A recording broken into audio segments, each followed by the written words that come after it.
Lights are almost on, preseason testing is around the corner, and there is huge excitement in the Formula One world. The 2023 F1 season is about to kick off, and we're all anxious to find out what's going to happen this time around. And for Mercedes, which is hoping to bounce back from last year's flop, nerves must be at an all-time high. But what are Mercedes' concerns ahead of preseason testing? Stay tuned as we fill you in on everything that we know. If you've watched the 2022 preseason testing, you know that's where cracks are in the Mercedes car. The W13, that's where they're going to start to show. It was bouncing a lot on the track, as were other cars, due to the cars running closer to the ground last year. And as the season progressed, the issues proved hard to eliminate for the Silver Arrows. Unlike with their competitors at Ferrari, who were able to find an effective solution. The bouncing, otherwise known as porpoising, continued to plague the team for almost the entire season. Mercedes admitted to having seen the problem during their filming day back in 2022 on a wet and windy Silverstone circuit, but they said that it wasn't easy to assess how bad it was in that first day. They had to wait until preseason testing in order to find out, and the findings were really bad. Testing showed the problem to be so bad that even in low-speed corners the car was almost undrivable, prompting Mercedes to search for solutions. The issue seemed to persist for the team despite their best efforts, making it difficult for them to compete for wins throughout the 2022 season. As we approach this year's testing, we're all curious to see if the team was able to resolve these issues with their new car, the W14. Preseason testing is the only meaningful testing of cars before the races begin. Even with testing in the rigs as car development happens, teams can't ascertain whether they got their measurements right in developing a reliable car. It's also at testing that drivers and teams get a chance to see their competitors' cars and get a taste of what they're going to be racing against. With only 3 days of testing this year, which is a reduction from last year when teams had 6 days of testing, it's paramount that the teams make maximum use of that time. Testing days have been reducing over the years in an effort to level out the playing field for teams and minimize costs. Top teams like Mercedes had unlimited funds, which gave them more resources to carry out testing, disadvantaging the teams with fewer funds. Last year, we saw a lot of difficulties on the first day of testing because drivers were running entirely new cars after the introduction of a new technical regulation. As a result, they had a lot of learning to do, and they had to adjust very quickly to the new cars. This should be easier as they now have experience with the cars, save for the rookies on the grid.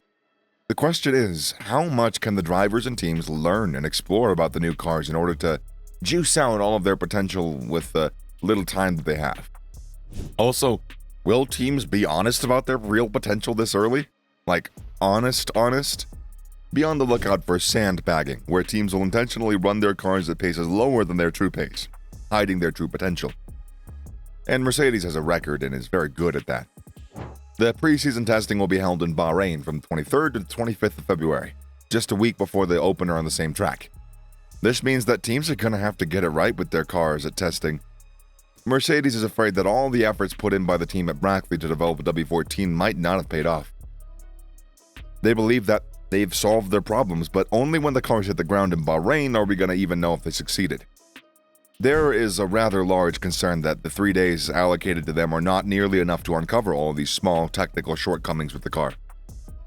With the reliability of F1 cars being very high, especially with the Mercedes team, it does generally require a lot of time and mileage to discover some of the problems in the car.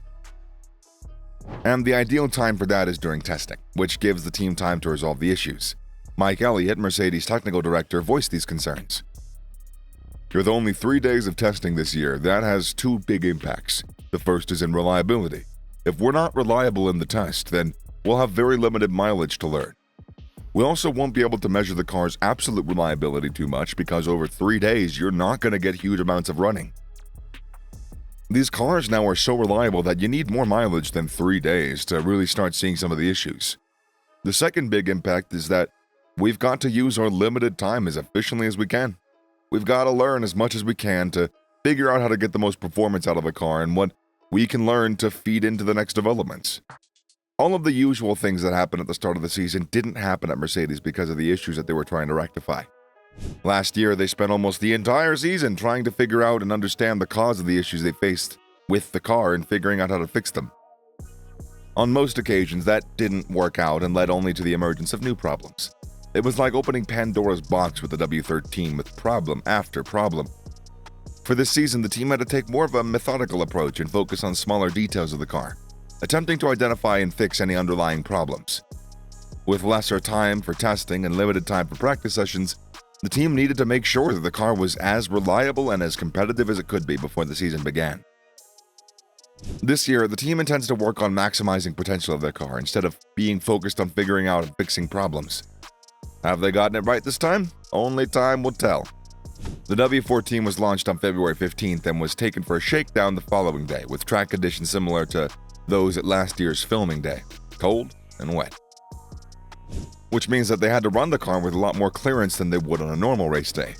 The implications of this are that the car doesn't bounce as much when it's closer to the ground. And to top it off, filming occurs at much slower speeds than races, so porpoising wouldn't be there. Afterwards, the team released a statement indicating that the session was successful and without any glitches, and that they were able to establish a working program for the W14. However, there have been online speculations that a few technical challenges were encountered, on which the team has not commented. Both Lewis Hamilton and George Russell gave a positive review of the season and said that it was smooth. Fans have expressed concern about a video shared by the team, pointing out a segment in the video where Lewis appears to be nodding his head.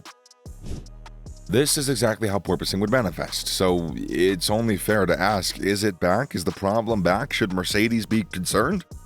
We'll have to wait until testing happens for us to get the answers to all of our burning questions.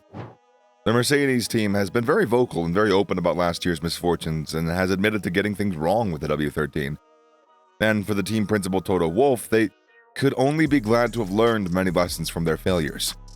This year, there are major challenges in the architecture of the car, the W14, and the team can only hope these changes will steer them in the right direction. When asked whether they have succeeded in eliminating the problems they faced last year, more specifically porpoising, no one gave a confident affirmation. They just hope that they have. There is a lot riding on hope at Mercedes this year. And we understand how cautious they are because they haven't tested the car yet, but come on, have some faith. Mercedes, make some bold claims already. Over promise and under deliver. That's what we as a people really like.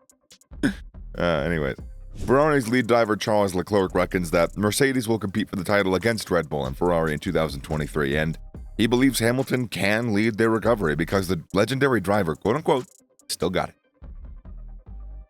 Mercedes has a lot of catching up to do. Red Bull and Ferrari had very competitive cars last year, and this year we're certain that their cars will be faster. Which means that Mercedes is going to have to put in a lot of effort if they want to be on the front row fighting for wins. The team has put in work over the winter break, but is that enough to win them a championship this year? And with such limited time, can they be able to explore the new car fully to find its potential and also figure out what setups work best? Or will it be another journey of figuring out what went wrong with this car? We can only find that out during testing, so yeah. Be sure to share with us how you expect Mercedes to perform in Bahrain in the comment section, and don't forget to come back for updates on how it all goes down. If you like this video, please leave a thumbs up and subscribe to the channel. Later. Or bye for now, right?